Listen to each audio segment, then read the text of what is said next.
Do not rush your marriage. How much sex are you really going to have? How many intelligent conversations are you really going to have? After physical intimacy and intellectual intimacy fade away, you're left with spiritual intimacy. There's a reason why the movie Animal worked in this country. We're a country full of daddy issues. My daddy issues were pretty intense. I've had some great moments in life. I've met Virat Kohli this year. That was a great life moment. I didn't get sleep all night. I have seen my mother weep out of happiness. If I'm still hustling as hard, I might have to take half a step away from my mother. Breaks my heart. If you're unlucky, you may not find the right person till you're 35, 40, 45, 50 years old. But eventually what ends up happening is that you get the divorce. You start thinking that, okay, this is just like a breakup. You try coming to terms with it, but you realize that you've lost companionship.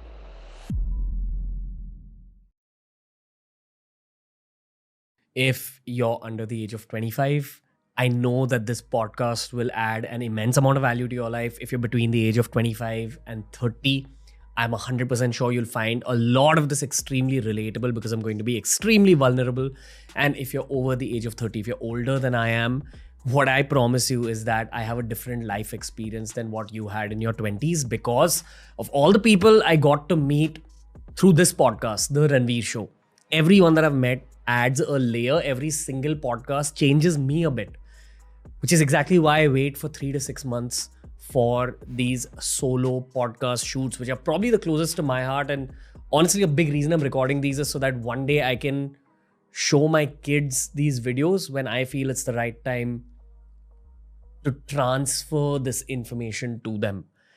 Because these are truly the videos that are the checkpoints for my journey. This is what I will look back and think about as my mistakes or whatever I did right in life. Starting from the biggest realization at age 30. Solo podcast time to open up. I've not spoken about my father on YouTube or the internet or social media in general. The greatest favor I've done to myself as a human being, the greatest favor I've done to my own heart is the fact that I've made peace with my father. After years of sharing angst, trying to make peace, but then kind of giving in to anger once again. There's a reason why the movie Animal worked in this country. We're a country full of daddy issues. I'm not talking about the feminist or alpha male argument at all here. I'm just talking about why Animal worked commercially in India. We're a country full of daddy issues. That was the core theme of the film. I personally believe that I'm in the 80 percentile of daddy issues. I think there's way worse daddy issues than mine in India and the world in general. But my daddy issues were pretty intense. I've spoken about it on the show. I'm not going to get into the details of why I didn't get along with my father, but think of it like it was two alpha males in the same house. And one of them was brought up in a generation that wasn't taught to emotionally express themselves. The other one was brought up in a generation that was overly emotional. And both were extremely passionate human beings. And unfortunately, that led to fights. A lot of fights during childhood, during teenage, during adulthood. Way after BeerBiceps got established, way after businesses got established, there were just fights. And then last year, I just grew up a bit. Things happened in my life. I lost my grandfather last year. I saw death very up close because my grandfather filled that father gap in my life. He was aware enough to understand that, okay, there's a situation going on in this child's life. There's a vacuum. There's an emotional vacuum. And he chose to fill it. That was my grandfather. I remember by the time BeerBiceps started and I was 22, and that's a whole other career story. I'm not going to talk about that. I remember my grandfather being bedridden, but being aware enough to have an intellectual conversation with me. I explained what I'm doing to him. He didn't understand YouTube, but he just backed me. Both my grandfathers, even my mother's father, backed me. When the rest of the world and the rest of my family wasn't really backing me, it was my sister and my two grandparents. Filled that father vacuum. So to lose one of these three people who had filled my father vacuum actually made me more aware of the vacuum. And I just realized that life is too short to hold that much anger in your heart towards another human being, especially if it's a parent. Some of us have mommy issues. So many of us have daddy issues. Everyone always advised me to sort out these issues because it's mean towards the parents after a point, because the deal with life and aging is that when you cross 50, I hate saying this, but when you cross 50, for many of us, you start becoming a child again. You lose some of that adultness that you, my friend, in your 20s or your 30s or 40s is picking up right now. And you're calling it adulting. The process of becoming an adult. A reverse process happens in your 50s and 60s and 70s. And it happens much more intensely the more you age. That reverse of adulting is what causes older people to eventually become like children. So I remember my dad actually writing me a very vulnerable message saying that, we need... See, this is why I'm even hesitating to talk about it on the solo podcast. But he basically said that we need to sort our shit out. I went and visited him. He doesn't live in India. When I saw him for the first time, I'd planned out how a conversation between us would go. Keep in mind, I'd not had a gentle equation with him my whole life. The last time I remember having a gentle, loving equation with my own father was when I was 6 years old-ish, 6 or 7 years old. So from age 7 to age 30, that's 23 years, I've not shared a positive equation with him. No conversation between me and him has been truly out and out positive. So I go to where he lives and I planned that I'd have this conversation with him, but when I saw him, a lot of that anger came up like a tsunami. It's not his fault. It's my fault. Anger is an emotion that you give into so much in your teenage and your early 20s without understanding the kind of damage it does to you as well as your loved ones. Thank God for the meditation. I noticed the anger rising and I realized I'm not going to act upon this. I'm just going to save this conversation for another time. Meditated a lot between that meeting and the next time I met him, which was post-podcasting with Yuvraj Singh, honestly. Because we spoke about so much of our daddy issues. I don't know how many people here have seen the Hindi podcast we did with Yuvraj Singh.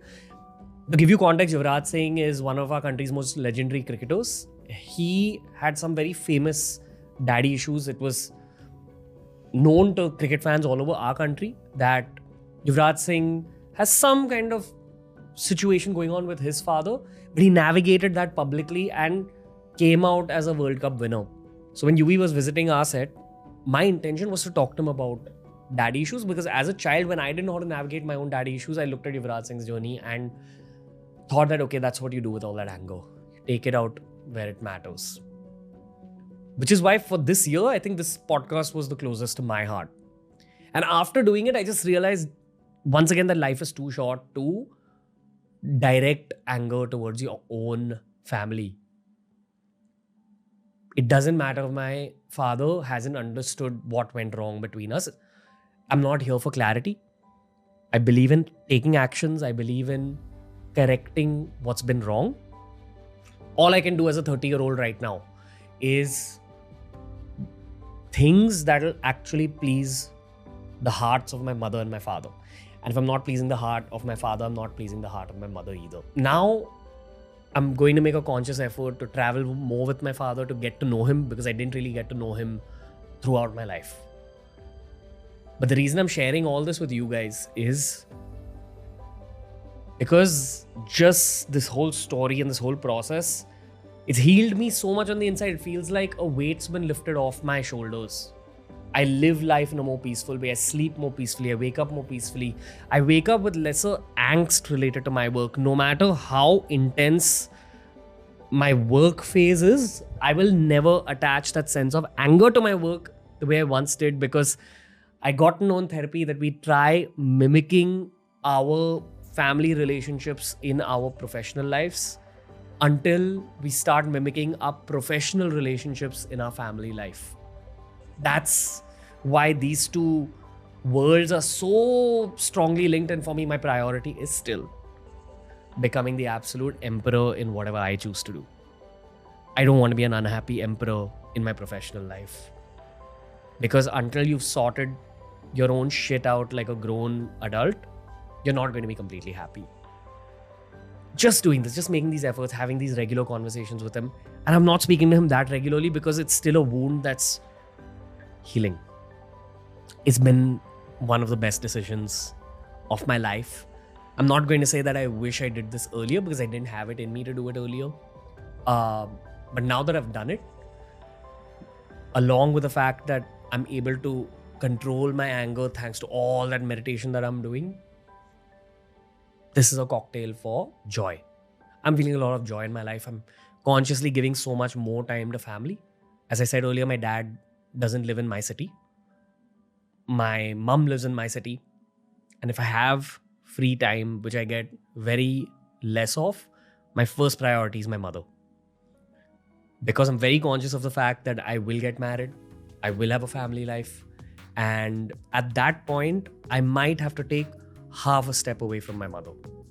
Because the most successful romantic relationships actually require time and energy.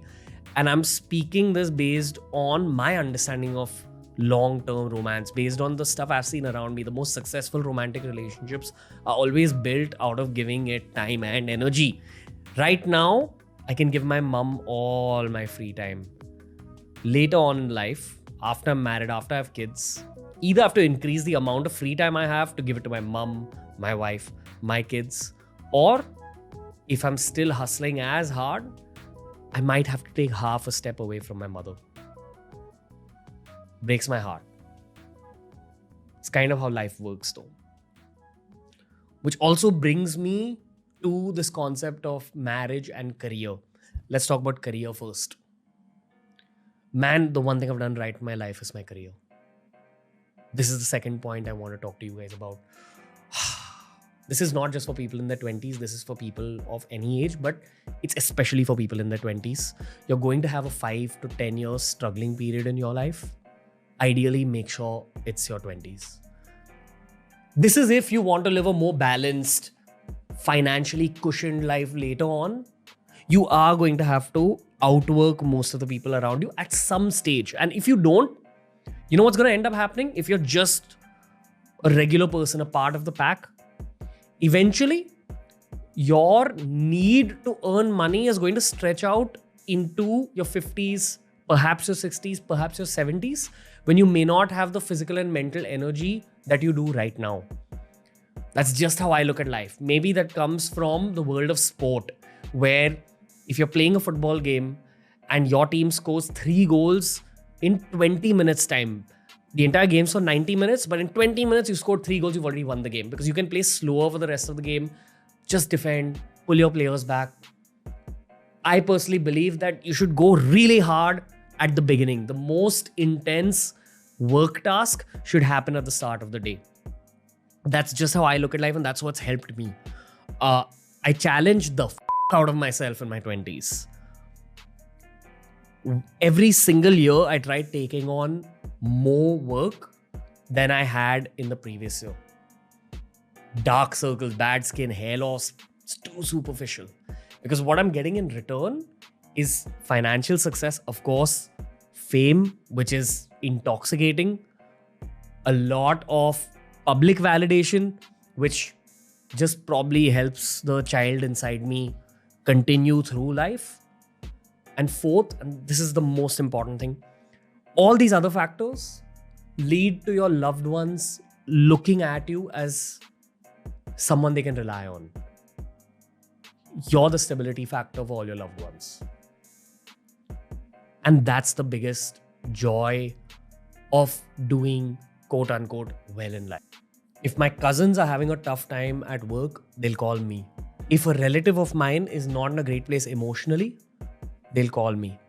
Especially considering the fact that I am 30, my relatives, my mother, my father, my uncles, my aunts, they're all roughly around the age of 60, which is where the grip on life, I feel, is loosening a bit. And I think that's a good thing.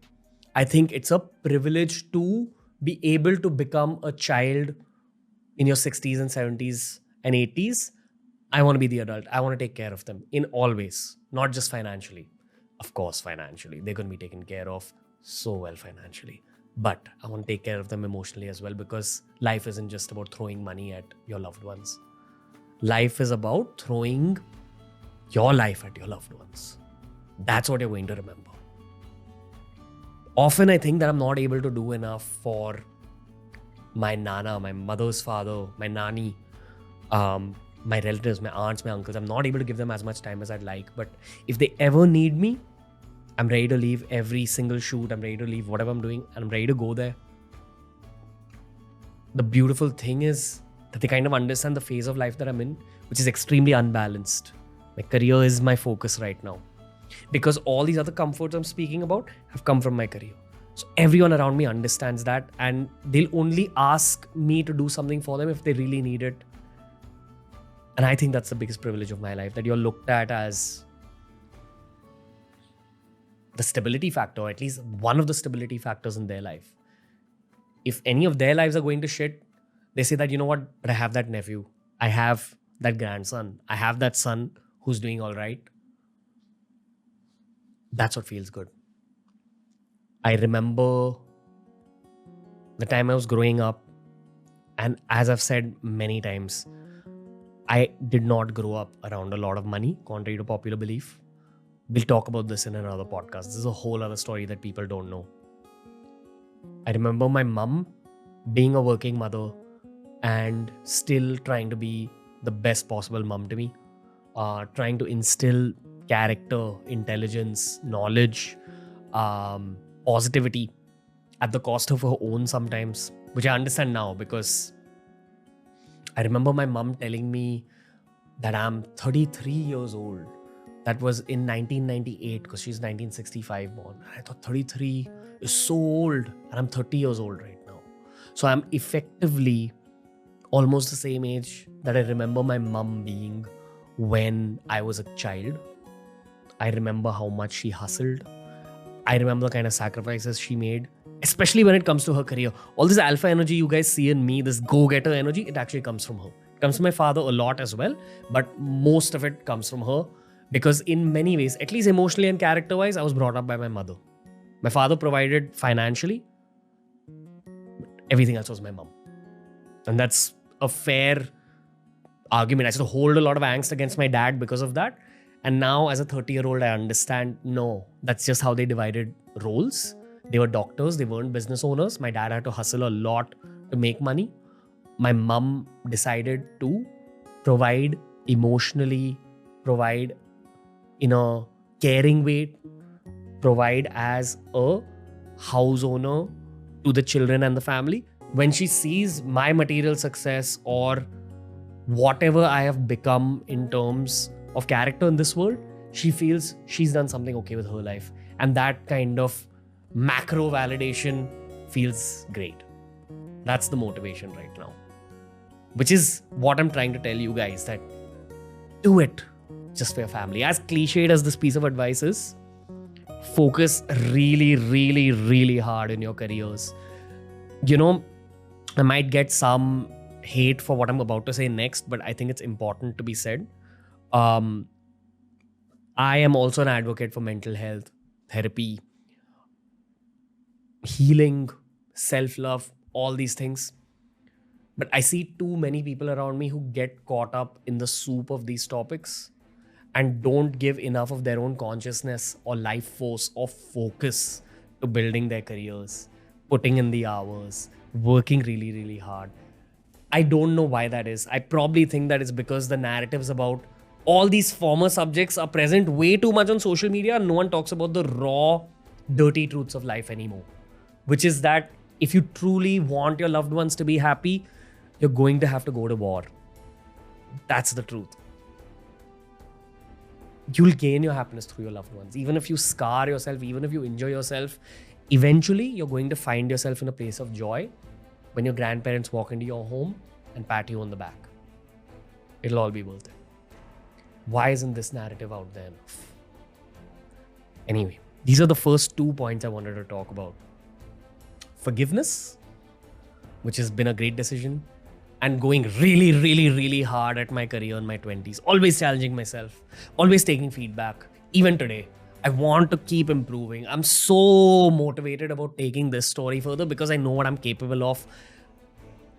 I personally feel the success you gain in terms of your career is simply a reflection of the value you put out in society. So if the value I put out in society brought me this kind of success, I want to take it even further. I have the right people around me. I have the right infrastructure around me. I think I have the right attitude in my heart as well. I just want to see how far I can take this because now I've made my family happy. How about actually truly doing something for my country?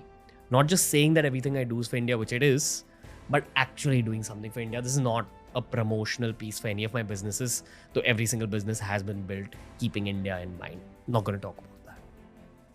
Instead, let's loosen it up a little bit. I hope that my motivational talk has sank into your heart. Give focus to your career. Work harder than everyone else that you work with. The next point, let's loosen it up. Let's cut it back. Romance and marriage. Oh my Lord. We're doing a BeerBiceps romantic podcast. There's no piece of romantic advice that you'll find on the internet which will apply to you 100%. All pieces of romantic advice apply to different people. I've just realized that there's no rules when it comes to love. There's some guidelines. There are some ways to keep yourself safe, but you can't completely rely on Instagram Reels or YouTube Shorts or YouTube videos or even courses on love to actually learn about love. You probably only learn about love through life, through your own subjective experience. If you're lucky, you might get married to someone very, very early in your life, and you might have a fantastic marriage if a lot of other factors go right. If you're unlucky, you may not find the right person till you're 35, 40, 45, 50 years old. But the one thing life has taught me is that if you have a burning desire in your heart, God answers that desire with a jigsaw piece answer, someone that fits your puzzle exactly. And that's the great hope that I have tied my love life upon. I've not met the right person. And I've learned that you shouldn't settle for anyone that you think is 1, 2, 10, 100 steps short of what you want in life. You need to know that you're never going to get anyone perfect, but at the same time, you need to have a high standard when it comes to choosing your life partner. There's something called the Pareto principle that American professionals, or generally that global professionals follow. It says that of everything you choose to do in your professional life, only 20% of your professional tasks lead to 80% of your results. So if you scan all your results, 80% of your results come from 20% of your actions. So it's important to identify what those 20% actions are. Great professional hack, which I've used throughout my professional life.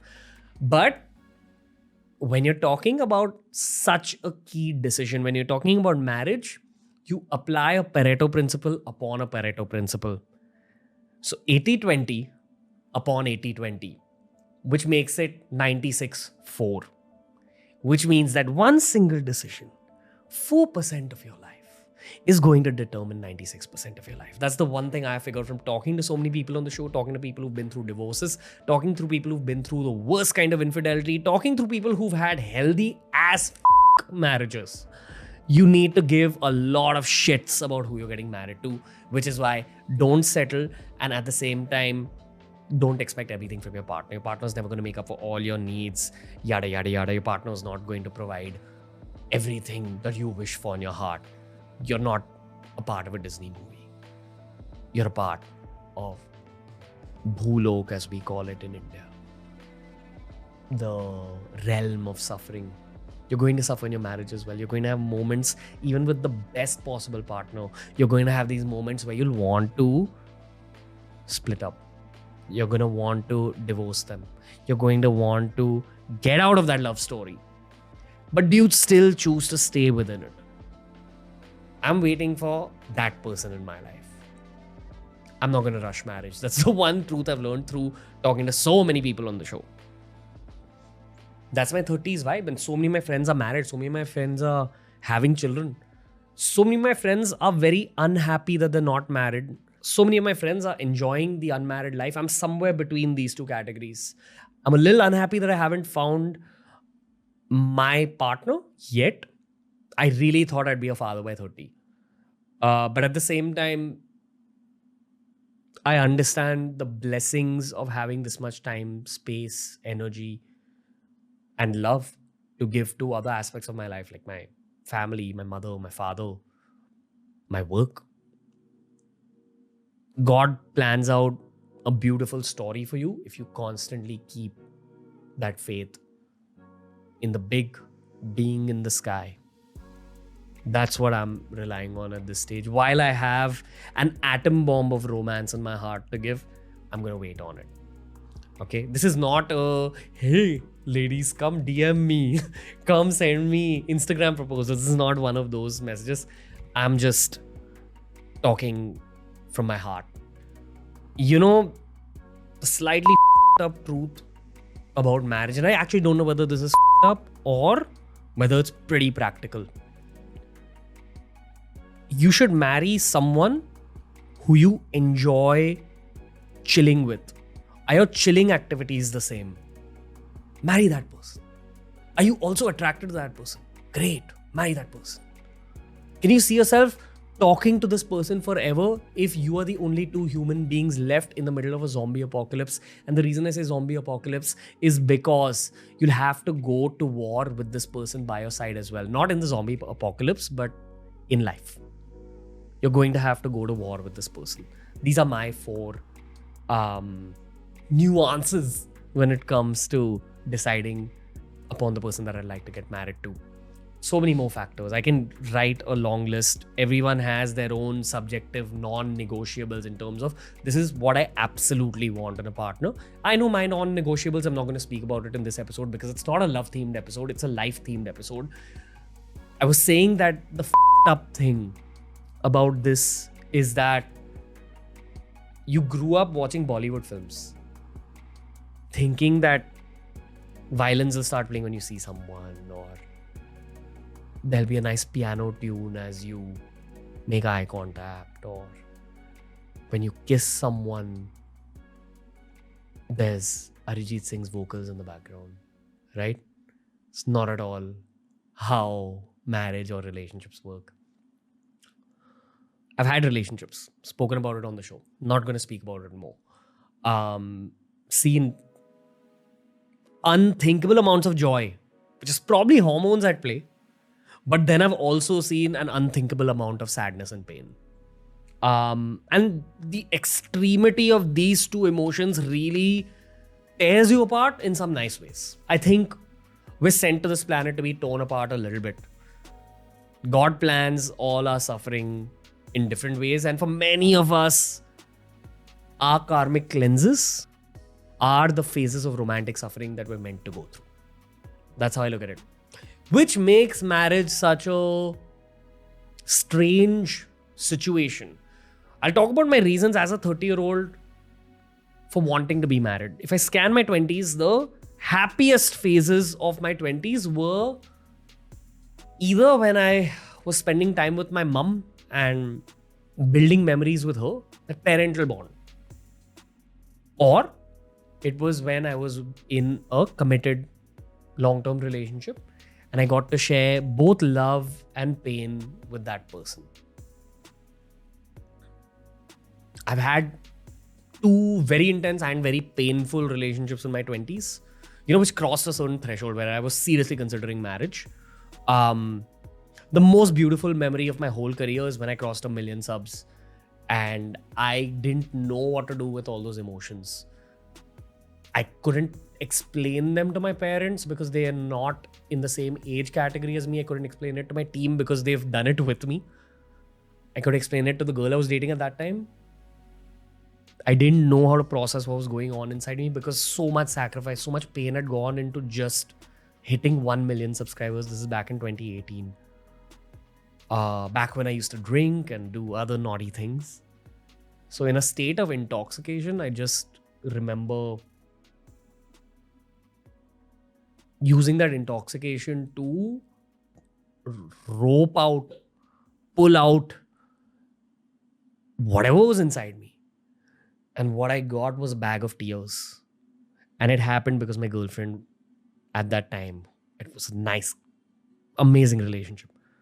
My girlfriend at that time was right next to me to give me that kind of thera or grounding or support or stability. Most beautiful and wholesome moment of my 20s.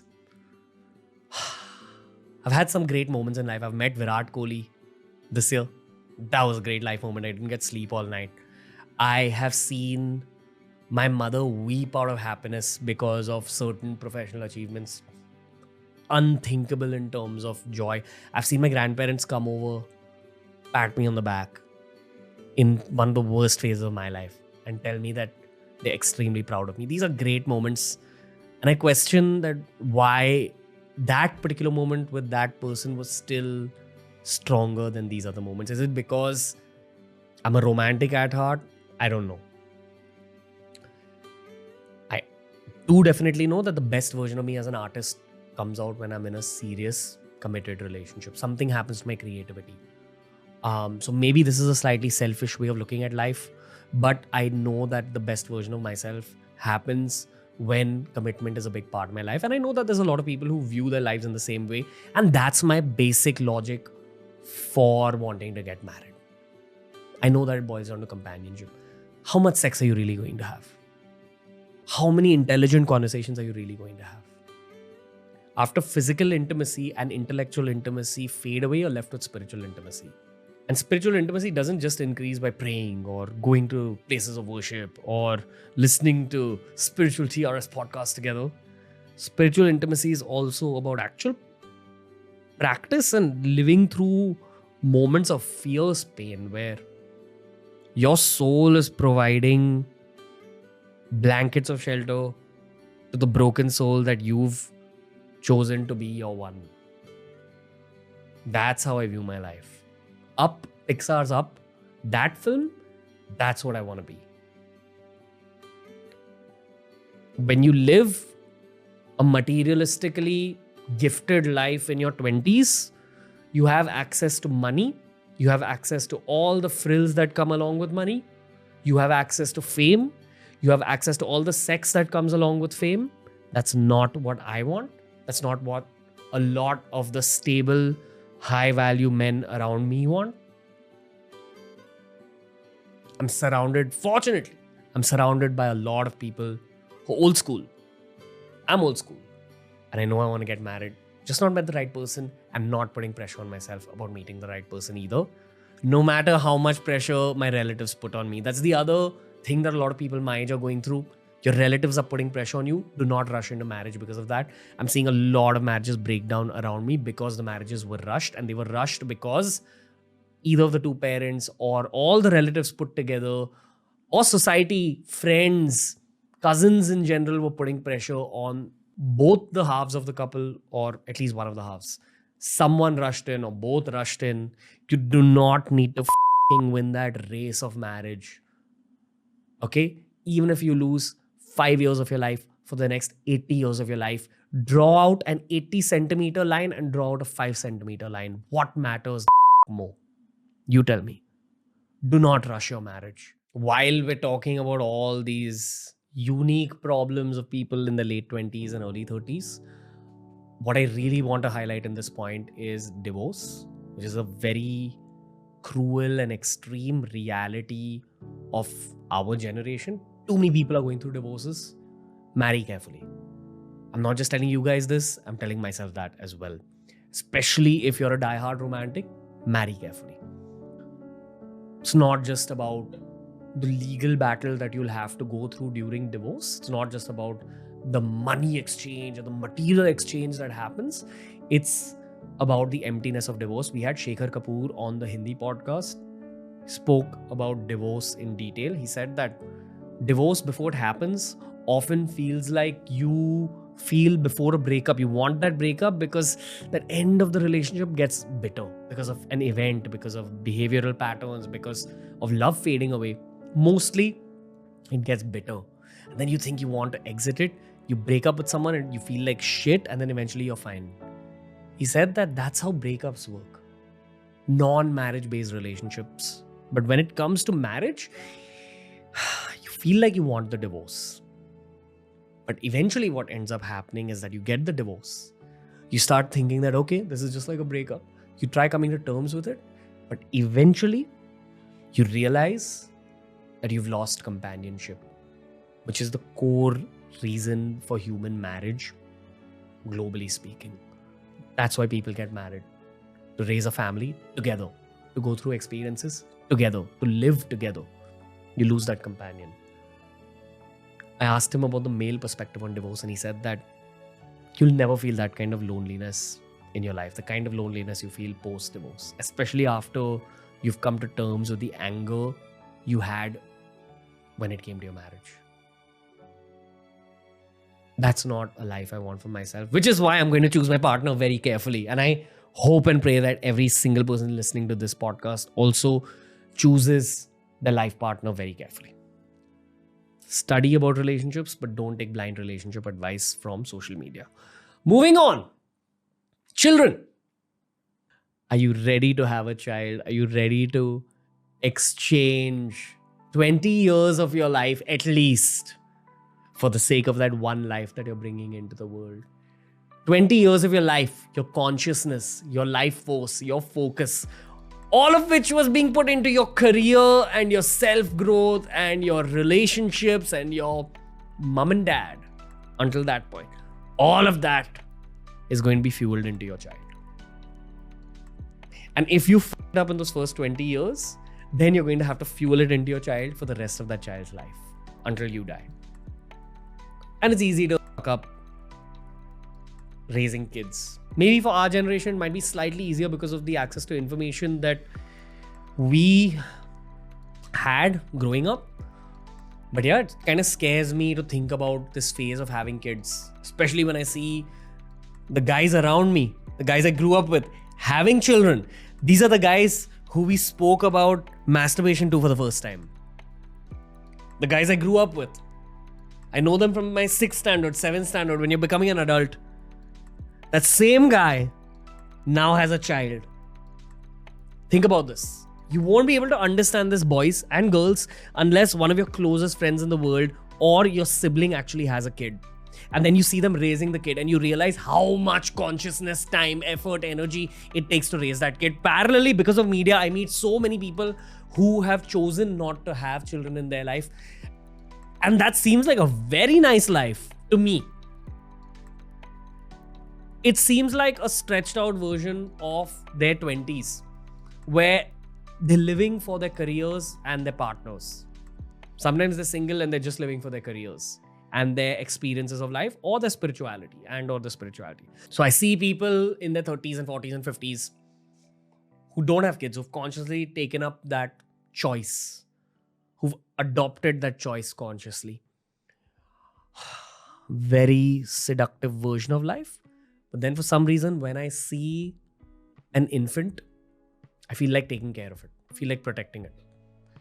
Where the is this paternal instinct coming from? Why is this happening to me at age 30? And it's been happening for the last 2 years. When I see my niece, I feel like if there was a tiger, a bear, a lion, and 15 eagles trying to attack her, I would tear through each one of those animals separately for the sake of my niece. That's how protective I feel about my niece. What am I going to feel about my own kid? I see all my friends who have not had kids at one end of that spectrum and they're happy. Many of them happy. And then I have this urge to have a child myself, while knowing fully well that 20 years of my life at least are going to be spent on that child. Maybe this is the solution when it comes to doing something with your own internal romance. The same internal romance that makes you feel like you need a partner. If you're one of those people who goes to Instagram reels which talk about hope, about relationships, the same kind of Instagram reels that I create, because I'm actually talking to myself first and foremost through all forms of content. But if you're someone who's romantic, maybe all your romance is actually supposed to be directed towards a child, as I learned through Neena Gupta on the show, who said that Probably love doesn't exist between men and women, but true love exists when it comes to your own children. So is it my romantic heart that actually just wants to experience true love through my own kids? I don't know. But I do know that I will take a step back from my career. Because we were raised by a generation, especially in India, we were raised by a generation that had to really struggle to earn money, that had to really struggle to build their careers because of pre-1990s India, when the economy liberalized. A lot of the professional opportunity that we see around us is because of that phase.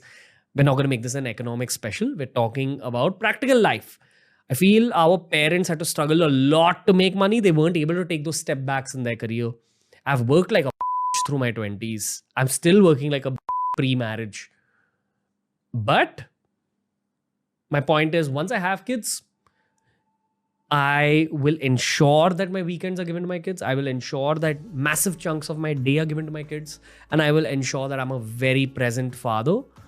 Because I do feel that in the modern day, with modern day problems related to social media and screens and mental health generally, a strong father figure is very, very important when it comes to creating responsible and balanced adults of the future. If you're creating a child, you owe it to the same earth that nurtured you to ensure that that child grows into being a responsible adult and not just carries your legacy forward, but helps in improving humanity in the same way that you've tried to improve humanity, if you've tried to improve humanity at all, in your own little way. That could be through charity, sustainable living, etc., etc. I can go on about that, but we're talking about children here. If you want to become a parent, be a responsible parent. That's what I'm telling myself, which is why I'm working extra hard right now, but I am confused about it. I'm a little scared. And at the same time, fatherhood seems to be the goal, because all the fathers that I've had on the show have said that there's no feeling like holding your own child. Is it just my human soul that wants to experience that experience of holding your own child, raising your own child, etc.? Is it a biological instinct? I don't know. That's the point of these solo podcasts. There's a lot of I don't know tangents where I'm just trying to speak through my heart. And finally, all I want to say is the final point.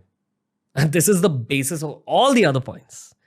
Whether we're speaking about forgiveness, whether we're speaking about career, love, children, whatever it is, it boils down to your health, believe it or not, even forgiveness.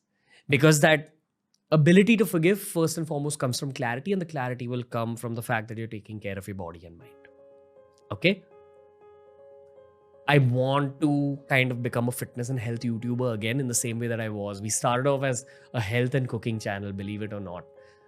Every single day of my life, I feel like kind of going back to that, because life has come full circle. After creating so many different podcasts and pieces of content, I've realized how important health is. I don't even need to talk about it. It's the single most important factor when it comes to productivity of your material life as well as your family life. All I'll say is that I've built out a spectacular app along with Harshil Karya and Ayush Anand. It's called Level Supermind. Earlier on, with all those BeerBiceps videos, when we used to do home workouts through the videos, I used to always question myself in terms of how do I take these same concepts and then evolve them into being a stronger version of themselves. Why did I even think like that? Because before the YouTube video phase, I used to be a fitness trainer myself. That's how I made money. That's how I paid for myself. All this that you see around you is bootstrap. This has come from an honest grind. I've never taken money from my parents. My parents were not well off. I'll talk about that in a future podcast. Okay? But my point is, I went from being a trainer to being a YouTuber. And then I went from being a YouTuber to being a tech entrepreneur. This is the final form of this journey. And I'm just trying to help you guys, because I personally feel that all forms of work arise from intent. For a long time in my life, my intent was huge financial growth. That's where a lot of the ideas came from. And eventually life taught me that if that is the origin point, if that's the seed of all your ideas, especially when it comes to material life, you're going to go through a lot of f***ery. If you don't want to go through f***ery, have a clean point of origin. My clean point of origin, which I figured pretty late, somewhere during the lockdown, because I realized so much about the meaning of life. It humbled me in so many ways, as it humbled you, I'm sure. The big realization I had is have pure intent and tie that intent onto every aspect of your life, your professional, your personal, etc., etc. I know that the intent I have in life is that I have to be a part of the world's healing. That's what God has given me this stage for, this mind for, this heart for. I have to help heal people in this world. That's the intent I have created Level Supermind with. It's an app I use myself for my own health and fitness journey. It's primarily about improving the efficiency of your own mind. And I could have spoken about it in the middle of my podcast, but I wish you guys knew how much it's taken me to build out this product. How many sacrifices. After having stable businesses at the age of 27, 28, I could have chosen to just settle and do nothing more. And I put everything that I had. I worked on weekends, stretched myself, sacrificed my mental health to be able to build out this app. I'm so proud of my team because everyone in that team has had a similar parallel journey to me. Everyone's worked their socks off on this. And I hope that you enjoy this product. The success or failure of Level Supermind will determine a lot about how I look at my career. Fortunately for us, it's been extremely successful until now. Not going to speak about all the varied successes of Level Supermind. I just hope you guys enjoy it because it's made from a place of very, very clean intent. This job is a blessing. And I'm not just talking about content creation, because I think content creation is abused in the modern day in so many ways. People use it for gaining the frills. It's very easy to gain fast fame and then milk that fast fame for everything else that it brings, because scaling up on Instagram and YouTube also has become kind of easy, but it's very difficult to sustain and survive. It's the most difficult thing to sustain and survive as a content creator. You ask anyone who survived for a long time and they'll tell you what's gone into it. I know what's gone into it from my end, but I also know God has blessed me every single day of this journey with all the tools to be able to do this for the rest of my life. And I'm not stopping anytime soon. Thank you for your support. I just hope that my story and my perspective helps spread more healing in the world. If you feel inspired, great. Go spread more healing in the world. Happy 2024. I hope that this year brings you all the healing that you've ever needed and all the growth that you've ever dreamt of. Lots of love.